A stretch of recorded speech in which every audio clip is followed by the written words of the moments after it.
దేవుని వాక్యాన్ని చదువుకుందాం. భక్తుడైన యోహాను రాసిన మొదటి పత్రిక 3వ అధ్యాయము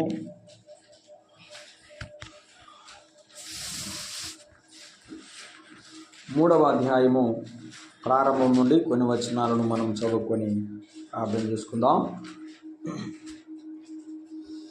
భక్తుడైన యోహాను రాసిన మొదటి పత్రిక 3వ అధ్యాయము మొదటి వచనం.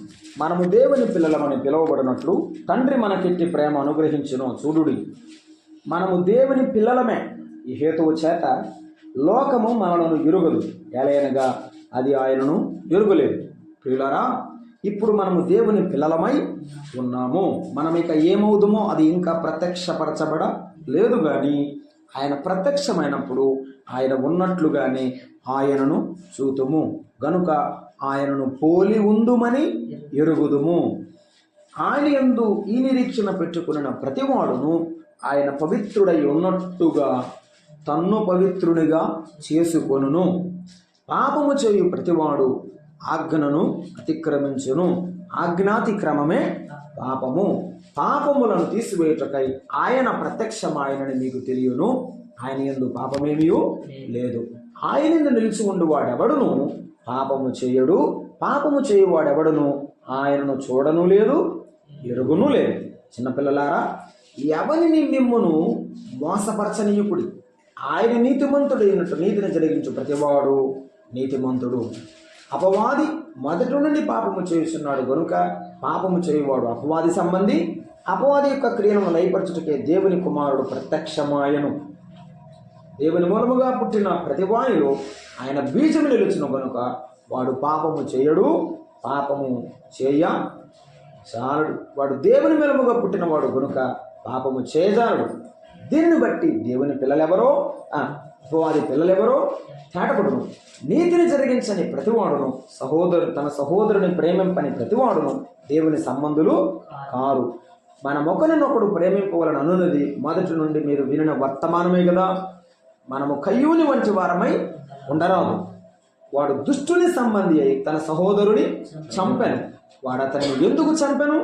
తన క్రియలు చెడ్డవియు తన సహోదరుని క్రియలు నీతి గలవై ఉండెను కనుకనే కదా. ప్రార్థన చేద్దాం. ప్రేమగల ప్రభువా, స్తోత్రారుడా, పూజనుడా, మీ పాదములకు వందనాలు, స్తోత్రాలు. ఈ ఉదయకాలం మీ సన్నిధిలో మేము ఆరాధించడానికి మీరు మాకు ఇచ్చిన ఈ చక్కని అనుకూలత అవకాశమును బట్టి మీకు స్తోత్రం. మీ దాసుని ఇంకను దీవించండి ప్రభువా.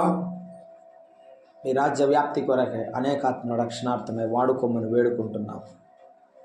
మా ప్రభువా, దేవా, మీ వాక్య భాగాన్ని చదువుకున్నాము. మీ మాటలు వినడానికి మేము మా మనసుని సిద్ధం చేసుకుని మీ వైపు చూస్తున్నాం. సహాయం చేయండి నాయన. మేము ఏ మాటల ద్వారా ఉజ్జీవం పొందాలో, పురుగొల్పు పొందాలో, హెచ్చరింపబడి మీ కొరకైనటువంటి సాక్షులుగా నిలబడాలి. ఆ మాటలతో మాతో మాట్లాడమని, మహిమ పొందుమని, మీ నామమునకే సమస్తమైన మహిమ, ఘనత, ప్రభావములు ఆరోపించుకుంటూ యేసు ప్రభు నామమున ప్రార్థన చేస్తూ వేడుకుంటున్నాం తండ్రి, ఆమేన్. ప్రభువునందు ప్రియమైన సహోదరుడారా, యోహాను రాసినటువంటి మొదటి పత్రిక అంతా 5 అధ్యాయాలు ఉన్నది. పత్రిక 5 అధ్యాయాలు ఉన్నాయి. 5 అధ్యాయాల్లో మనకు అధ్యాయాల వారీగా కాకుండా అంశాల వారీగా ధ్యానిస్తేనే ఈ పత్రిక మనకు పూర్తిగా అర్థమవుతుంది. మొదటి 2 అధ్యాయాలు మనము జ్ఞాపకం చేసుకుంటే దేవుని పిల్లలు వెలుగు సంబంధులు అనే రుజువులను గురించి ఆయన మాట్లాడుతూ వచ్చారు. మొదటి 2 అధ్యాయాలు దేవుని పిల్లలు వెలుగు సంబంధులు, ఎలాగున లోకంలో వారు వెలుగే దివ్యలుగా, లోకమందు జ్యోతులను పోలిన వారే మీరు ప్రకాశించదరని పౌలు భక్తుడు గుర్తు చేసినాడు. అలాగున ఎలాగో వెలగాలో వ్యక్తిగతంగా, సామాజికంగా, కుటుంబాలుగా ప్రభు సన్నిధిలో వెలగాలో, వెలుగుతూ ఉండాలో, ఆ విషయాలు దేవుని పిల్లలు వెలుగు సంబంధులని 2 అధ్యాయాల్లో చెప్పాడు. 3-4 అధ్యాయాలు మనం చదువుతూ ఉంటే మనకు అర్థమయ్యే వాస్తవం, దేవుని పిల్లలు నిజమైన ప్రేమ గలవారు అని చెప్పాడు. నిజమైన ప్రేమ గలవారు అనడానికి రుజువులను గురించి ఆయన 3-4 అధ్యాయాల్లో చెప్పడం జరిగింది. 5వ అధ్యాయంలో దేవుని పిల్లలు విశ్వాసము గలవారు అగుటకు నిత్య జీవపు యొక్క రుజువును చెప్పాడు. 3 మాటలు చెప్పాను నేను. మొదటి 2 అధ్యాయాల్లో దేవుని పిల్లలు వెలుగు సంబంధులు అని చెప్పాడు. 3-4 అధ్యాయాల్లో దేవుని పిల్లలు ప్రేమ గలవారు అని చెప్పాడు. 5వ అధ్యాయంలో దేవుని పిల్లలు నిత్య జీవపు విశ్వాసమును కలిగిన వారు. ఈ లోక సంబంధమైన విశ్వాసం కాదు, పరలోకమును గుర్చిన నిత్య జీవమును గుర్చిన విశ్వాసము కలిగినటువంటి వారు అని చెప్పాడు. ఈవేళ మనం చదువుకున్నది 3వ అధ్యాయంలో మొదటి భాగం 1 నుండి 12 వచనాల వరకు ఉన్న భాగం ఏమిటంటే నీతిగల ప్రవర్తనయే ప్రేమ ఉన్నది అనుటకు రుజువు అని చెప్పాడు. మీరు 13 నుండి 24 వరకు చూస్తే ఈ నీతిగల ప్రవర్తనను చూసిన సమాజం వారిని గుర్తించి వీరు నిజంగా దేవుని పిల్లలు అని చెప్పే సాక్ష్యమే 2వ భాగం. ఈ 3వ అధ్యాయం 12వ వచనం వరకు మనం చదువుకున్నటువంటి భాగంలో 12 వచనాల్లో నీతిగల ప్రవర్తనయే ప్రేమ ఉన్నది అన్నట్టు రుజువు అని చెప్పాడు. 13 నుండి మీరు చదువుకున్నట్లయితే 24 వరకు సమాజము దేవుని పిల్లలను గురించి ఇచ్చిన సాక్ష్యం మనకు కనబడుతుంది.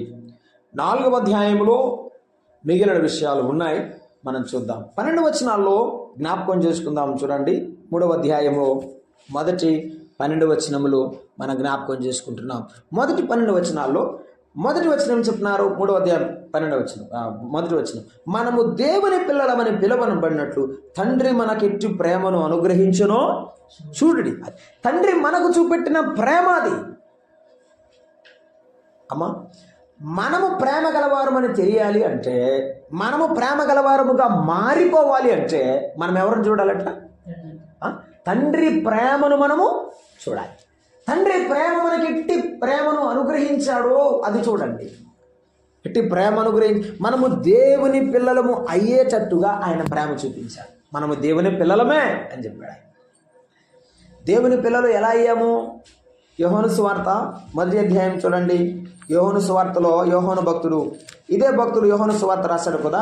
1వ అధ్యాయంలో మనం చూద్దాము 12వ వచనం, తన్ను ఎందరూ అంగీకరించురో వారందరికీ, అనగా తన నామమందు విశ్వసించిన వారికి దేవుని పిల్లలగుటకు ఆయన అధికారము అనుగ్రహించారు. మనము దేవుని పిల్లలం ఎలా అయ్యామంటే విశ్వాసము ద్వారా ఏమయ్యాం? దేవుని పిల్లలమయ్యాం. ఆ అధికారం ఎవరిచ్చారు? ఆయనే ఇచ్చాడు. దేవుడే మనకు ఆయన పిల్లలయ్యే అధికారం ఇచ్చాడు. ఎవరైతే నా యందు విశ్వాసం ఉంచుతారో వారు నా పిల్లలు అని ఆయన చెప్పాడు. కాబట్టి మనము విశ్వాసము ద్వారా ఆయన పిల్లలమయ్యాము. ఇది దేవుని ప్రేమ. ఏమిటి? ఇది దేవుని ప్రేమ. అందుకే యోహాను సువార్త 3:16లో వచ్చాడు. ఏమని? దేవుడు లోకమును ఎంతో ప్రేమించాడు అని. ఏమండి? ఒక నమ్మకము ద్వారా, ఒక విశ్వాసము ద్వారా దేవుడు తన పిల్లలుగా సమాజాన్ని, మానవులను దేవుడు అంగీకరించాడు. మనలను దేవుడు అంగీకరించాడు. మనము దేవుని ప్రేమను జ్ఞాపకం చేసుకోవాలి. అది దేవుని ప్రేమ మనలో గొప్ప కార్యం చేయడానికి కారణమవుతుంది. అయితే దేవుని ప్రేమ మనకి ఎట్టి ప్రేమను అనుగ్రహించిందో చూడండి అని మనము దేవుని ప్రేమను అర్థం చేసుకుంటే నీతిగల ప్రేమ మనకు అర్థమవుతుంది. నేను ఎందుకు ఆ మాట చెప్పాను చాలా గుర్తుపెట్టుకోండి. నీతిగల ప్రేమ. ఏ ప్రేమ? ప్రేమలన్నీ నిజమైన ప్రేమలు కావు, అది అర్థం. లోకములో ఉన్న ప్రేమలన్నీ నిజమైన ప్రేమలు కావు. కొన్ని ప్రేమలు సరైనవిగా. ఈ రోజున ప్రపంచాన్ని చూస్తున్నప్పుడు చాలా ప్రమాదంలో ఉన్న ప్రపంచంగా కనబడుతుంది.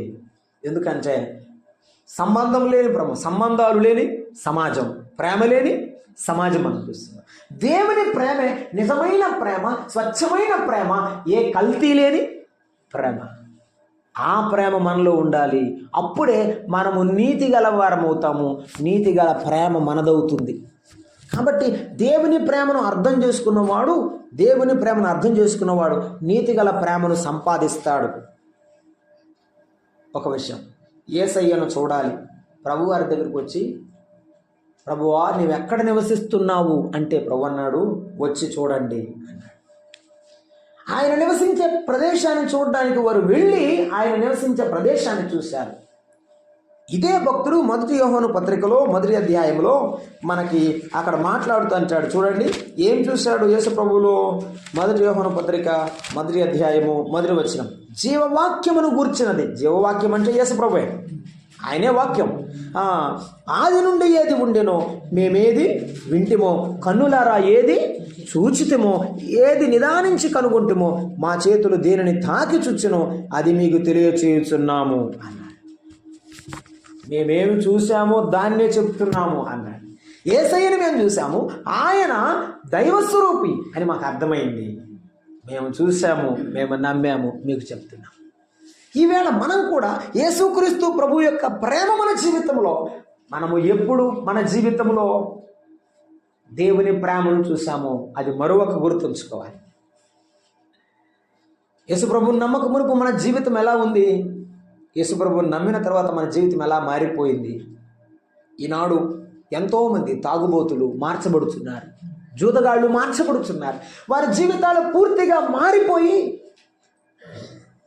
ఒక మంచి వ్యక్తులుగా సమాజంలో నిలబడుతున్నారంటే యేసయ్య ప్రేమ గొప్పది. ఆయన పిల్లలమైన మనము ఏది చూస్తున్నామో దాన్ని మర్చిపోక శిష్యుడైన యోహానులాగా అందరికి చెప్పేవారిగా ఉండాలి. యేసయ్య ప్రేమ ఇటువంటిదయ్యా, యేసు ప్రభువుని నమ్ముకోండి.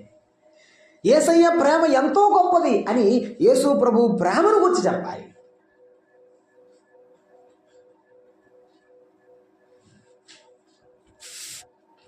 ఒకసారి ఎప్పుడు చెప్పినట్టు నన్ను గుర్తులేదు, చెప్పాను లేదు, బట్ గుర్తు చేస్తాను. చెన్నైలో ముఖేష్ అంబానీ గారు ప్రపంచంలో సమాజ సేవ చేస్తున్న వారికి అవార్డులు ఇస్తున్నారు. అందరికి అవార్డు ఇస్తున్నారు. ఒక తమిళియన్, ఒక తమిళనాడులో నివాసం ఉంటున్న ఒక సోదరుడు కూడా ఆ యొక్క బహుమతికి, ఆ ప్రైజ్కు ఎన్నికయ్యాడు. అతను కూడా సమాజ సేవ చేస్తున్నాడు.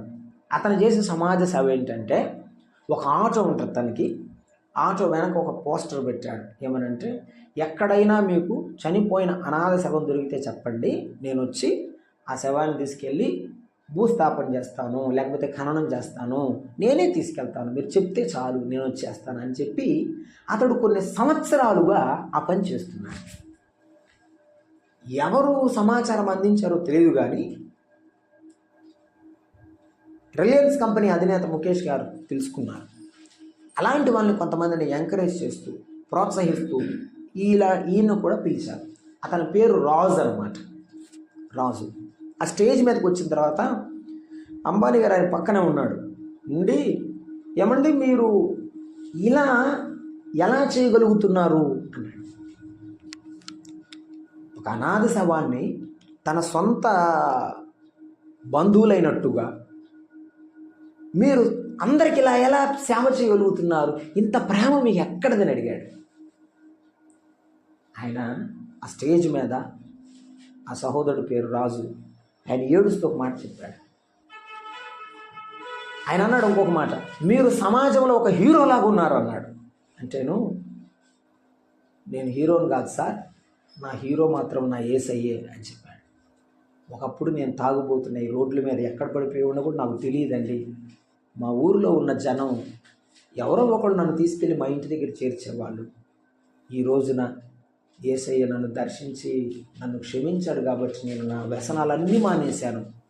నేను ఎంతమంది ఇక్కడ ఇలాగ పడిపోయి అనాథలుగా ఉన్నారో వారిని నేను జ్ఞాపకం చేసుకొని తీసుకెళ్తున్నానండి అని చెప్పాడు. అక్కడ ఉన్న వాళ్ళందరూ నివ్వెరపోయి, చాలా పెద్ద మంది క్రౌడ్, ఆడిటోరియంలో చాలామంది అఫీషియల్స్ ఉన్నారు, అలా చూస్తున్నారు. నిజమే కదా, యేసయ్య ప్రేమ ఎంతో గొప్పది. యేసు ప్రభు ప్రేమకు పరిమితులు లేవు. ఎవరినైనా ప్రేమించడానికి యేసు ప్రభు ప్రేమ ఆలోచించదు. ఎవరినైనా ప్రేమించడానికి యేసు ప్రభు ప్రేమ కొలతలు వేయదు. యేసు ప్రభు మనలను ప్రేమించాడు, అలాగే అంతకంటే ఎక్కువగా మనల్ని ప్రేమించాడు. కాబట్టి యేసు ప్రభు ప్రేమను మనం గుర్తుపెట్టుకుందాము. అయితే ఎలా ఉండాలట చూడండి. ఇప్పుడు రండి 3వ అధ్యాయానికి. ఎలా ఉండాలి చూడండి. లోకము మిమ్మల్ని ఎరుగుదు కాబట్టి లోకాన్ని గురించి మీకు ఆలోచన అవసరం లేదు. కానీ ప్రియులారా, మనము దేవుని పిల్లలమై ఉన్నాము కాబట్టి మనము ఆయనను పోలి ఉంటాం. ఎప్పుడైతే యేసు ప్రభు దిగి వస్తాడో ఆయన రూపంలోకి మనం మారిపోతాం. కాబట్టి మీరేం చేయాలంటే ఆయనను పోలి నడుచుకోండి. నేను క్రీస్తును పోలి నడుచుకున్నట్టుగా మీరు నన్ను పోలి నడుచుకోనుడి అని పౌలు భక్తుడు ఎఫెసీయులకు చెప్పాడు. 5వ అధ్యాయంలో 1వ వచనంలో ఎఫెసీ పత్రికలో పౌలు భక్తుని యొక్క మాటలు మనము జ్ఞాపకం చేసుకుంటాం. కావున మీరు ప్రియులైన పిల్లల వలె దేవుని పోలి నడుచుకొనుడి అన్నాడు ఆయన. ఎవరిని పోలి నడుచుకోవాలి? మనం యేసయ్యను పోలి నడుచుకోవాలి. యేసయ్యను చూసి ఆయన వలె మనము జీవించాలని ప్రభు మనతో మాట్లాడుతున్నాడు. వాస్తవమే, మనము దేవుని పిల్లలమే కాబట్టి ఆయన పిల్లలమైన మనము ఎలా ఉండాలి? ఏమండి, మీకు అర్థమడనుకో మాట చెప్తున్నాను. నా పిల్లలు నాకులాగా ప్రవర్తిస్తారా లేదా? నా పిల్లలు నాకులాగా మాట్లాడతారు కదా, నాకులాగా నడుస్తారు కదా, అప్పుడు నేనేమనుకుంటాను, నాలా ఉన్నారే అని సంతోషపడతాను. అలాగే పరలోకములో ఉన్న దేవుని పిల్లలమైన మనము ఆయనలాగా మాట్లాడాలి, ఆయనలాగా నడవాలి. ఆయనలాగా నడిచి ఆయనలాగా మాట్లాడితే అప్పుడు ఆ దేవుడు సంతోషిస్తాడు. కాబట్టి ఒకటి అన్నాడు, ఆయనను పోలి ఉందుము అన్నాడు. ఏం చేయాలి? ఆయనను పోలి మనము జీవించాలి. ఆయన పోలిక ఒకటి చెప్పాడండి, అదే మనం ఇప్పుడు చూసేసి ముగిద్దాం. చూడండి, ఆయన పోలిక ఒకటే, రకరకాలుగా పలు విధాలుగా పలు అర్థాలతో చెప్పాడు, కానీ ఒకే పోలిక చెప్పాడు. ఆయనను పోలి ఉంటాం. ఎప్పుడు? ఈ యొక్క మట్టి దేహము, ఈ మానవ శరీరాన్ని విడిచిపెట్టి మహిమ దేహాన్ని పొంది పరలోకం వెళ్ళిపోతాం. ఆయన ప్రత్యక్షమైనప్పుడు, ఆయన వచ్చినప్పుడు మనం వెళ్తాం. వాస్తవమే, నిజమే. కానీ ఆయనను పోలి ఈ లోకంలో మనం బ్రతకాలి కదా. ఆయనను పోలి మనం జీవించాలంటే ఏ పోలిక చెప్పాడు? 3వ అధ్యాయంకి రండి, చూద్దాం. 3వ అధ్యాయానికి రండి, మనం జ్ఞాపకం చేసుకుంటున్నాం. 1 యోహాను పత్రిక 3వ అధ్యాయంలో మనం చూస్తున్నాం. 2వ వచనంలో ఆయనను పోలి ఉండమన్నాడు కదా. 3వ వచనానికి రండి. ఆయన యందు ఈ నిరీక్షణ పెట్టుకున్న ప్రతివాడును, ఏ నిరీక్షణ? యేసయ్య వస్తాడు, మనల్ని తీసుకొని పరలోకం వెళతాడు అని మనసులో పెట్టుకున్న ప్రతివాడు ఎలా ఉండాలి? ఆయన పవిత్రుడై ఉన్నట్టు తన్ను పవిత్రునిగా చేసుకొనును అన్నాడు. చేస్తాడా? చేసుకొనునా? అంతే. అంటే ఏంటి అర్థం? It is at your hand to be Holi. నీవు పరిశుద్ధుడిగా ఉండడం నీ చేతిలో ఉంది. నేను పరిశుద్ధుడిగా జీవించడం నా చేతిలో. దేవుడు మనను పవిత్రపరిచాడు. కొరింథీయులకు రాసిన 1వ పత్రిక 1వ అధ్యాయము 1వ వచనంలో పవిత్రులుగా ఉండుటకు దేవుడు మనలను పిలిచాడు. పవిత్రపరిచి పవిత్రులుగా జీవించమని దేవుడు పిలిచాడు కదా. మనం పవిత్రపరచబడ్డాము. మన జన్మ పాపము, మన జీవిత పాపము కడుగుబడింది.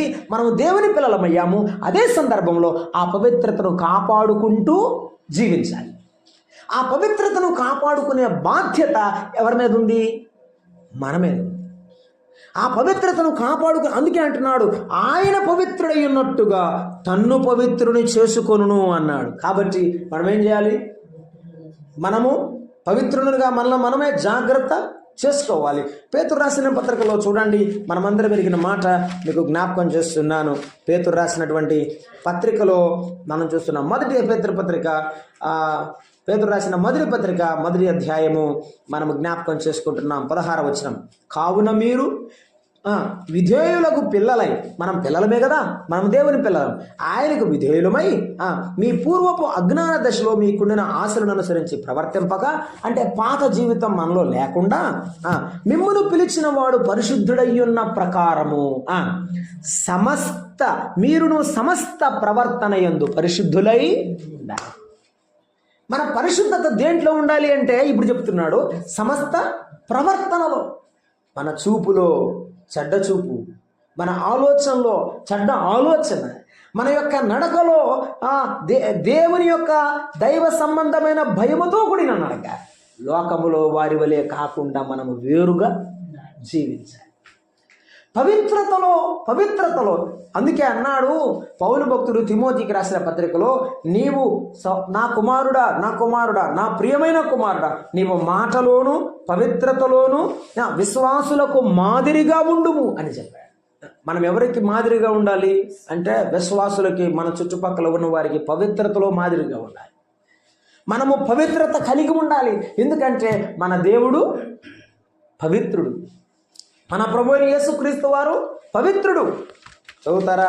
హెబ్రీ పత్రికలో ఒక మాట జ్ఞాపకం చేసి, మన ప్రభువు పవిత్రుడైనటువంటి వాడు. 7వ అధ్యాయము 26వ వచనం, 7వ అధ్యాయము 26వ వచనాన్ని చూస్తున్నాం. పవిత్రుడును నిర్దోషియు నిష్కల్మషుడును పాపులలో చేరక ప్రత్యేకముగా ఉన్నవాడు. మన తండ్రి ప్రత్యేకంగా ఉన్నాడు, మనం కూడా ఎలా ఉండాలి? ప్రత్యేకంగా. మన తండ్రి పవిత్రంగా ఉన్నాడు, మనం పవిత్రంగా ఉండాలి.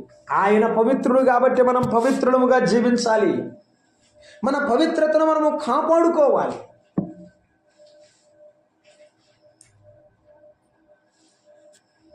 ప్రకటన గ్రంథం 22వ అధ్యాయంలో ఒక మాట చెప్తున్నాడు ఆయన, దుష్టుడు దుష్టకార్యములు చేయును, దుష్టునిగానే ఉండనిమ్ము, పరిశుద్ధునిగానే ఉండనిమ్ము, ఇదిగో నేను త్వరగా వచ్చుచున్నాను అని ప్రభు, ఇదిగో నేను త్వరగా వచ్చుచున్నానని ప్రభు చెప్పాడు. అవును, 22వ అధ్యాయము చదువుతారా? 11వ వచనం, అన్యాయము చేయువాడును ఈ గ్రంథమందు ప్రవచన వాక్యమును ముద్ర వేయవలదు, కాలము సమీపన్నది. అన్యాయము చేయవాడు ఇంకను అన్యాయమే చేయనిము, అపవిత్రుడైన వాడు ఇంకను అపవిత్రుడుగానే ఉండనిమ్ము అని 2 వేసి కింద ఉండును అని రాశాడు. అన్యాయం చేసేవాడు అన్యాయస్తుడుగానే ఉంటాడు, అపవిత్రంగా బతికోడు అపవిత్రుడుగానే ఉంటాడు, పరిశుద్ధుడు ఇంకను పరిశుద్ధుడుగానే ఉండనిమ్ము, అంతే, ఉంటాడు, బ్రతుకుతాడు, పరిశుద్ధుడిగానే బతుకుతాడు. అలా బ్రతకాలి. ఇదిగో నేను త్వరగా వచ్చుచు, వాని క్రియల చొప్పున ప్రతిఫలం ఇచ్చుటకు నేను సిద్ధపరిచిన జీతము నా యొద్ద. దేవుడు మనకు జీతం ఇస్తాడు. ఇలా యథార్థంగా నీతిగా భక్తిగా బ్రతుకుతాం వలన మనము లోకములో నష్టపోయినా దేవుడు మనకేమిస్తాడు? ఆయన సిద్ధపరిచిన జీతాన్ని మనకు దేవుడు ఇస్తాడు. మన ప్రభువు పరిశుద్ధుడు, ఆయన ప్రత్యేకమైన వాడు. ఆయన ఎంత ప్రత్యేకమైన వాడు? ఒక మాట చెప్తాను, ముందుకు వెళ్దాం. ఆయన ఎంత ప్రత్యేకమైన చెప్తున్నాను చూడండి. ఆయనను కొరడాలతో కొట్టిన వారు ఎవరు? సైనికులు. ఆయనను పిడిగుద్దులు గుద్దిన వారు సైనికులు. కానీ ఆయన వస్త్రం కొరకై ప్రాకులాడిన వారు సైనికులు. అప్పటి వరకు అలా కొడుతా ఉన్నప్పుడు చూస్తున్నాడు, ఆ సిలువ వేసినప్పుడు చూస్తున్నాడు. ఆయన మరణించిన తర్వాత భూమి ఆకాశం అంతా కూడా చీకటి కమ్మినప్పుడు అంటాడు, ఇదిగో ఇతడు నిజముగా నీతిమంతుడు, దేవుని కుమారుడు అని చెప్పిన శతాధిపతి కూడా గ్రహించాడు దేవుని యొక్క ప్రత్యేకతను. ఆ శిలువలో దొంగ కూడా ప్రత్యేకతను గమనించాడు. మనము చేసిన తప్పుకు మనం పాపం అనుభవిస్తున్నాం, అతడు ఏ నేరము చెయ్యలేదని యేసు ప్రభు యొక్క ప్రత్యేకతను గుర్తించిన వాడు దొంగ. పిలాతు చెప్పాడు, ఇతడు ఏ నేరము చేయలేదు, ఈ నిరపరాధ రక్తమును గూర్చి నేను నిరపరాధిని అని చెప్పి, ఈ నీతిమంతుని రక్తమును గూర్చి నేను నిరపరాధిని అని చేతులు కడుక్కున్నాడు. పిలాతుకు దేవుని యొక్క ప్రత్యేకత తెలిసింది, సిలువలో దొంగ ప్రత్యేకత గుర్తించాడు, సైనికులు దేవుని ప్రత్యేకతను గుర్తించారు. ఈవేళ మనము జీవిస్తుండగా, మనం ఆఫీసులో ఉన్నా, ఇంట్లో ఉన్నా, ఒంటరిగా ఉన్నా, మన ప్రత్యేకత లోకంలో వారికి కనబడినట్లుగా ప్రభువు వలె మాట్లాడదాం, ప్రభువు వలె ప్రవర్తిద్దాం, ప్రభువు వలె ఆలోచన చేద్దాం. అప్పుడు దేవుని పిల్లలంగా పవిత్రులంగా మనము జీవిస్తాం. అందుకే చెప్తున్నాడు, తన్ను పవిత్రుని చేసుకొను అన్నాడు. ఇదే మాటను సామెతల గ్రంథంలో అన్నాడు, నీతిమంతుడట తన హృదయమును భద్రముగా కాపాడుకుంటాడట.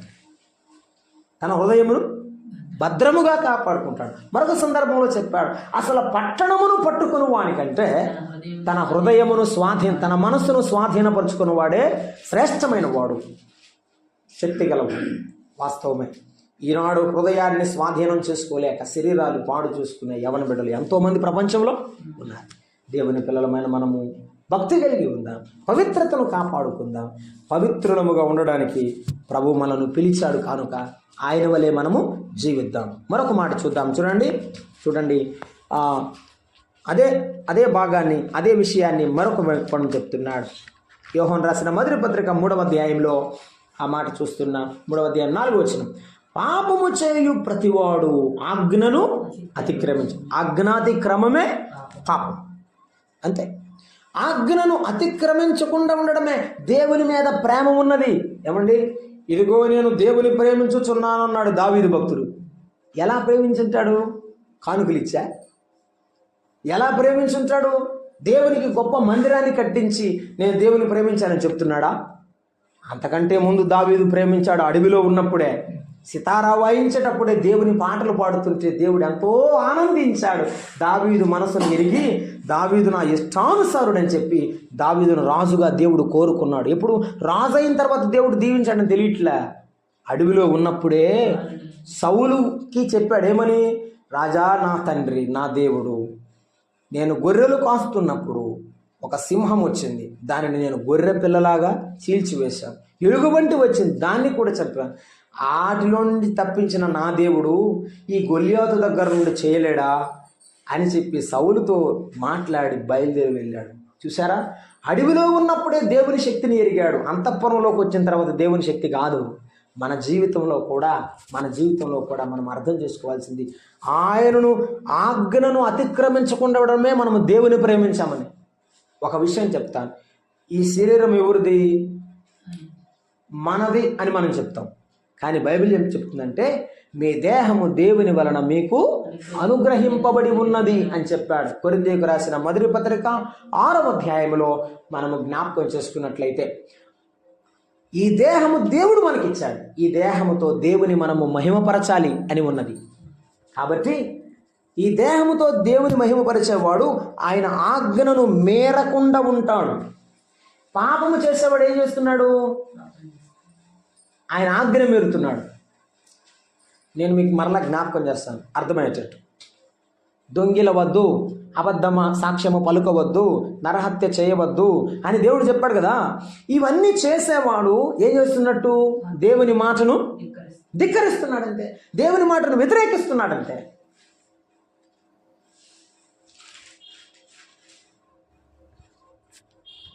మరట బ్రదర్ చెప్తే విన్నాను నేను. అవును, వాస్తవమే. అవ్వ సాతాను వచ్చి ఈ పండు తినొచ్చు కదా, అన్ని పండ్లు తింటున్నారు, మంచి చెడ్డల తెలివినొచ్చి వృక్షఫలం తినొద్దని దేవుడు చెప్పారు కదా. ఆ పండు తినొచ్చు కదా, ఎందుకు మీరు తినట్లేదు? ఈ పండు తింటే మీరు దేవతలు అవుతారని చెప్తుంటే నిజమా? కానీ నేను తినకూడదు దేవుడు చెప్పాడు. చాలా తెలివిగా తల్లి అయిన అవ్వ ఆలోచించి తినొద్దన్నాడు కానీ చూడొద్దన్నాడా అని చూసిందట. చూసావా ఎంత బాగుందో అంటున్నాడంట వీడు పక్కనే ఉండి సాతాను. ఎంత బాగుందో చూసావా? కోస్తే ఎంత బాగుంటుందో నీకు తెలుసా? అవును, తినొద్దు అన్నాడు కానీ కొయ్యొద్దని లేదు కదా, కోసింది. కోసినా కట్టదంట సాతానుడు. తినొద్దు అన్నాడు కానీ కొరకొద్దు అనలేదుగా, కొరుకుద్దిగా అన్నాడు. కొద్ది కొరికిందట. కొరకమన్నాడు కానీ నవలొద్దు అనలేదుగా, నవిలి ఏమి కాదు, ఏం మింగట్లేదు కదా నువ్వు అందంట.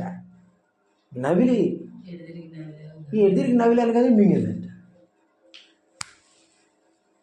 ఇప్పుడు ఎలా ఉందంటే వాడు అలాంటివాడే. ముందేమి దేనికో ఒకదాని చిన్న పనికి మనల్ని ప్రేరేపిస్తాడో, మనము తప్పిపోయిన తర్వాత నువ్వేం దేవుని బిడ్డ విట్ట చేసావు, నువ్వు ప్రార్థన చేయబాకు, బైబిల్ చదవబాకు, అసలు నువ్వు ప్రార్థనకే పోబాకు అంటాడు. వాడు ఎంత ట్రాప్ చేస్తాడో తెలుసా విశ్వాసుల్ని? అలానే చేస్తాడు. ఇక ఆ రోజు నుంచి మనకేమనిపిస్తుంది అంటే ఏం ప్రార్థన చేస్తాంలేమ్మా, ఏం బైబిల్ చదువుతాను అని అనిపిస్తాడు. సాతానుడు చాలా మాయగాడు. అందుకే అన్నాడు ఆజ్ఞను పాపము చేయు ప్రతివాడు దేవుని ఆజ్ఞను అతిక్రమిస్తున్నాడు. పాపము చేయకుండా బ్రతకడమే, ఆజ్ఞను అతిక్రమించకుండా బ్రతకడమే పవిత్రంగా బ్రతకడం. దేవుని ఆజ్ఞను మేరకుండా ఉండడమే పవిత్రంగా బ్రతకడం. అంతే. ఒక చిన్న సందర్భాన్ని గుర్తు చేస్తా, సమయం లేదు కాబట్టి నేను గుర్తు చేస్తాను. ఇశ్రాయేలులు మంచినీటి కోసం చాలా బాగా బాధపడుతున్నారు, దుఃఖపడుతున్నారు. మంచినీరు లేవు. మోషే భక్తుడు వచ్చి ప్రార్థన చేశాడు. అప్పుడు చాలా కోపంలో ఉన్నాడు మోషే కూడా. వాళ్ళు చాలా విసిగిస్తారులే, ఇంకా చెప్పి ఎక్కువ టైం కాదు కానీ విసిగిస్తారు. ఎంత విసిగిచ్చారంటే దేవునికి ప్రార్థన చేస్తే దేవుడు ఏమన్నాడంటే, సరే ఆ బండ వైపు నీ కర్ర చూపించు, మంచినీళ్ళు వస్తాయని చెప్పాడు. ఏం చేశాడు మోషే? వీళ్ళు ఇసుకిచ్చాడుగా, మరి ఇసుకిస్తే ఇంకేం చేస్తారు చెప్పండి? కర్ర తీసుకుని బండ మీద కొట్టేసినాడు. మోషే కూడా మనిషే అని చెప్పడానికి ఆ సందర్భం జరిగిందేమో అని నేను అనుకుంటా. అంతేగాని దేవునికి వ్యతిరేకమైన వాడు మోషే కాదు. ఆ బండ కొట్టగానే దేవునికి కోపం వచ్చేసింది. నేనేం చెప్పాను నీకు? చూపించమను. నువ్వేం చేశా? మరి ఎందుకు కొట్టా? ప్రభువా వాళ్ళు నన్ను ఇసుకిచ్చా. వాళ్ళని ఇసుకిచ్చడం కాదు, నువ్వెందుకు మీరావు? వాళ్ళు మీరారు, రైట్, నువ్వెందుకు మీరావు? అలాగైతే నువ్వు ఆ మెరీబా నీళ్ల యొద్ద నీవు నన్ను ఘనపరచలేదు, నా మాట వినలేదు, కాబట్టి వాగ్దాన దేశంలో అడుగు పెట్టడానికి వీలు. కావాలంటే ఆ కొండ శిఖరం, నెబో శిఖరం ఎక్కి దాని మీద నుండి మొత్తం చూసి చనిపో. ఎలా ఉంటుంది చెప్పండి? సరే ప్రభువా, అలాగే యెహోషువను తీసుకువెళ్ళి మొత్తం చూపించి దేశాలు ఇలా ఉన్నాయి జాగ్రత్త అని చెప్పి అక్కడే చనిపోయాడు. మనము దేవుని ఆజ్ఞను మీరితే మనం ఏమైపోతాం? ఆ పండు తిను దినమున నిశ్చయముగా నీవు చచ్చదు. బైబిల్ రాశాడు. ఆ పండు తిను దినమున నిశ్చయముగా నీవు చచ్చదమని రాశాడు. కానీ తిన్న వెంటనే చచ్చిపోయారు వాళ్ళు. 900 ఏళ్ళు బతికాడు ఆయన, అప్పుడే ఆడు చచ్చిపోయాడు. అర్థం ఏమిటంటే దేవునితో ఉన్న బంధం ఏమైపోయింది? చచ్చిపోయింది, తెగిపోయింది అంతే. అసలు వాళ్ళు దేవుని యొక్క స్వరూపం వాళ్ళు ఆల్రెడీ ఉంది. వీడేం చెప్తున్నాడు? వచ్చి ఆ పండు తింటే మీరు దేవతలు అవుతారంట. ఆల్రెడీ వాళ్ళు దేవుని రూపంలో ఉన్నారు. వాళ్ళకి అప్పుడు మరణం లేదు. ఆ పండు తిన్నాకే మరణం వచ్చింది, ఆ పండు తిన్నాకే పాపం వచ్చింది. అంతకు మునుపు వారు దేవుని లెక్క ఉన్నారు. దేవునితో పొద్దున సల్లపూట సాయంత్రం పూట దేవునితో హాయిగా మాట్లాడుతూ బతికే వాళ్ళని దేవునికి దూరం చేశారు వాళ్ళు. సాతానుడు దేవుని ఆజ్ఞలను మీరేటట్లుగా చేస్తాడు. మనం జాగ్రత్తగా ఉండాలి. మనల్ని మనం పవిత్రం చేసుకోవడానికి మన హృదయాన్ని జాగ్రత్తగా కాపాడుకోవాలి. నెంబర్ 1. నెంబర్ 2, దేవుని మాటలను, దేవుని ఆజ్ఞలను అతిక్రమింపకుండా మనము జాగ్రత్త పడవాలి. కాబట్టి మనము ఈ లోకంలో దేవుని ఆజ్ఞల విషయమై జాగ్రత్తగా ఉందాం. 5వ వచనం చూడండి. పాపములను తీసివేయుటకై ఆయన ప్రత్యక్షమాయనని మీకు తెలియను, ఆయన యందు పాపము లేదు, ఆయన నిలిచి ఉండి వాడెవడును పాపము చేయడు అని చెప్పాడు. ఆయన ఎందుకు ప్రత్యక్షమయ్యాడు ఈ లోకంలోకి? పాపాలను తీసివేయడానికి ప్రత్యక్షమయ్యాడు. అవును కదా? అది మన ప్రభువు యొక్క కార్యం. మరి మనల్ని ఎందుకు దేవుడు లోకంలోకి పంపించాడు? అది మనం గుర్తుంచుకోవాలి. చూడండి, చదువుదాం.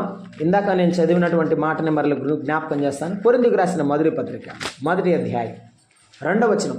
కొరింథులో ఉన్న దేవుని సంఘమునకు, అనగా క్రీస్తు యేసునందు పరిశుద్ధపరచబడిన వాడై పరిశుద్ధులుగా ఉండుటకు పిలువబడిన వారికి మనకును ప్రభువుగా ఉన్న ప్రభువైన యేసుక్రీస్తు నామమున ప్రతి స్థలములో ప్రార్థించు వారందరికీ శుభమని చెప్పి వ్రాయునది అన్నాడు. పరిశుద్ధులుగా ఉండుటకు పిలువబడిన వారికి అని చెప్పాడు. పరిశుద్ధులుగా ఉండుటకు పిలువబడిన వారికి అని చెప్పాడు. మనం ఈ లోకంలో యేసు ప్రభు కొరకు బ్రతకడానికి ఉన్నాం. యేసయ్య మన పాపాలు తీసివేయడానికి ప్రత్యక్షమైతే భూమి మీద జన్మించి ఆ కలువరి సిలువర్ అంతా భరిస్తే మనం ఆయన నమ్ముకున్నాం కదా. ఈ బ్రతుకు కాలం అంతటిలో ఆయన కొరకే మనం ఏం చేయాలి? బ్రతకాలి. ఈ బ్రతుకులో దేవుడు పరిశుద్ధులుగా ఉండడానికి పిలిచాడు. కాబట్టి మనము పరిశుద్ధులుగానే ఉండాలి. యేసు ప్రభు వారు కొండ మీద ప్రసంగంలో ఒక మాట చెప్పాడు. ఎందుకు ఆ మాట చెప్పాడో చెప్తా. ఏది? పరిశుద్ధులుగా ఉండడానికి ఎందుకు పిలిచాడో చెప్తా. ఏమన్నాడు? కొండ మీద ప్రసంగం మత్తయి సువార్త 5వ అధ్యాయంలో 9 ధన్యతలను గురించి చెప్పాడు కదా. మత్తయి సువార్తలో ఏమన్నాడు? హృదయ శుద్ధి గలవారు, చెప్తారా ఆ మాట? 8వ వచనం. హృదయ శుద్ధి గలవారు ధన్యులు, వారు దేవుని చూచెదరు. హృదయ శుద్ధి లేకపోతే దేవుని చూడరానే కదా దాని అర్థం. కాబట్టి హృదయ శుద్ధి అవసరం. ఎవరికి? దేవుని నమ్మిన పిల్లలమైన మనకు, ప్రతి మానవునికి హృదయ శుద్ధి అవసరం. దేవుని చేరాలి అంటే, పరలోకం వెళ్ళాలి అంటే హృదయ శుద్ధి అవసరం. యాకోబు రాశాడు ఏమని? పరిశుద్ధత లేకుండా ఎవడును ప్రభువును చూడడు. కాబట్టి యేసు ప్రభువుని చేరాలి అన్నా, యేసు ప్రభువుని చూడాలి అన్నా మనం ఎలా ఉండాలి? పవిత్రంగా ఉండాలి, పరిశుద్ధంగా ఉండాలి. కాబట్టి మనం ఏం చేయాలంటే యేసు ప్రభు మనల్ని పిలిచిన పిలుపుకు తగినట్టు జీవితం మనకు ఉండాలి. పరిశుద్ధమైన జీవితం మనకు ఉండాలి. 6వ వచనంలో చెప్తున్నాడు, ఆయన యందు నిలిచి ఉండువాడెవడు పాపము చెయ్యడు. పాపము చేయవాడెవడు ఆయన చూడలేదు, ఎరుగలేదు. చూడండి, మనం పాపం చేయకుండా ఉండాలి అంటే ఏం చేయాలి? 1, మనము పవిత్రంగా ఉండాలి. 2, ఆయన ఆజ్ఞను అతిక్రమించకూడదు. 3, మనం ఏం చేయాలంటే పరిశుద్ధులుగా ఉండడానికి దేవుడు పిలిచాడు కాబట్టి పిలుపుకు తగిన జీవితము ఉండేటట్టుగా మనం కాపాడుకోవాలి. 4, 5వ వచనం 6వ వచనం మనం చూస్తున్నాం, ఆయన నిలిచి ఉండుట, చూచుట, ఆయనను ఎరుగుట నిజమైన దేవుని ప్రేమ. దేవుని ప్రేమ, దేవుని పట్ల నీకు ప్రేమ ఉంటే, దేవుని మీద అచంచలమైన విశ్వాసం ఉంటే నువ్వు ఎలా ఉండాలి అంటే ముందు ఆయనలో నిలిచి ఉండాలి. ఏం చేయాలి? ఆయనలో నిలిచి ఉండాలి. నీవు దేవుని బిడ్డవంటే ఆయనలో నిలిచి ఉన్నావన్న అర్థం. యోహాను సువార్త 15వ అధ్యాయంలో యేసు ప్రభు చెప్పాడు, నేను నిజమైన ద్రాక్షావల్లిని, తీగలు మీరు. ఎవడు నా యందు నిలిచి ఉండునో, ఎవని యందు నేను నిలిచి ఉండునో వాడు బహుగా ఫలించి, నాకు వేరుగా ఉండి మీరేమీ చేయలేరు. కాబట్టి ఆయనలో నిలిచి ఉండడం అంటే ఆయన మాట ప్రకారంగా జీవించడం.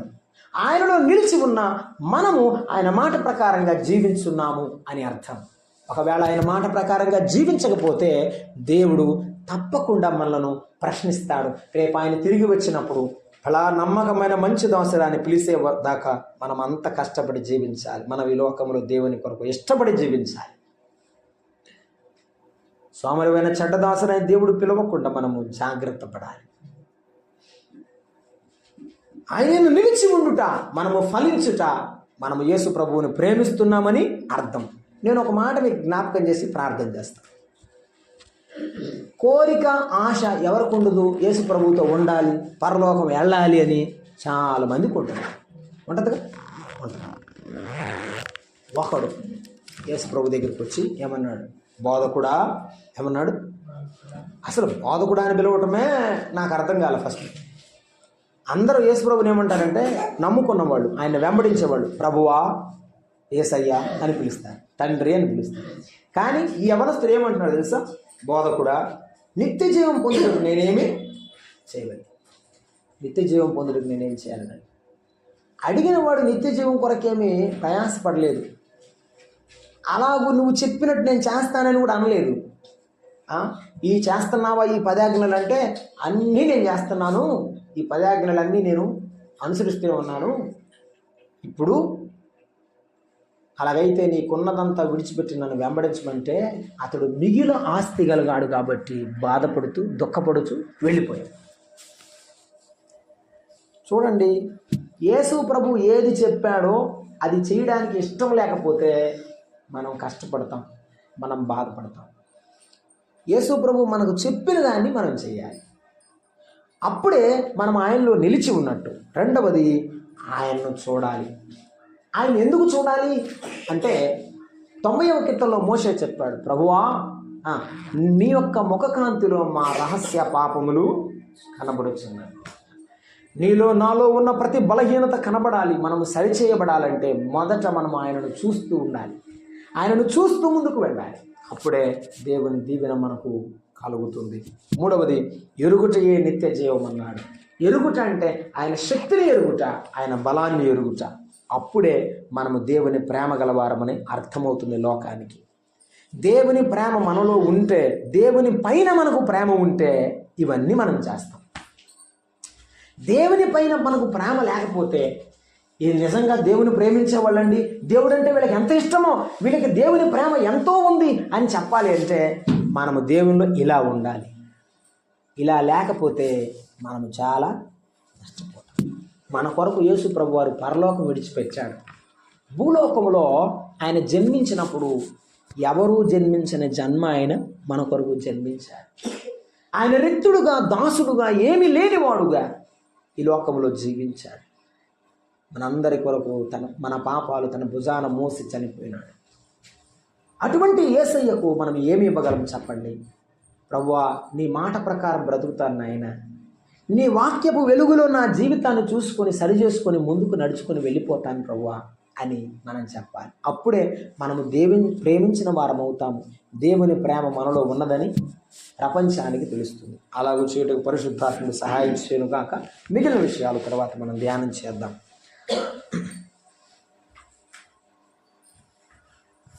మహిమగల దేవా, స్తోత్రార్హుడా, మీకు వందనాలు. అవును మా ప్రభువా, మేము మిమ్మల్ని ఎంత ప్రేమిస్తున్నామో మాకు అర్థమవడానికి మీరు మాతో మాట్లాడుతున్నారు. మీరు ఎలాగూ పవిత్రంగా ఉన్నారో అలాగూ జీవించడానికి, మీరు ఎలాగున తండ్రి ఆజ్ఞలను మేరకు జీవించారో మేము అలాగున మీ యొక్క మాటలను ఆజ్ఞలను మేరకు జీవించుటకు అయ్యా, మీరు మమ్మల్ని ఈ లోకములోనికి పంపిన ఉద్దేశమును నెరవేర్చుచు మీలో నిలిచి ఉండుటకు, మిమ్మల్ని చూచుటకు, మిమ్మల్ని ఎరుగుటకు మాకు నేర్పించండి. ఇవన్నీ మేము మిమ్మల్ని ప్రేమిస్తున్నామన్నట్టుకు గుర్తులుగా మా ముందుంచినందుకు స్తోత్రములు. మరెక్కువగా మిమ్మల్ని ప్రేమించడం మాకు నేర్పించండి.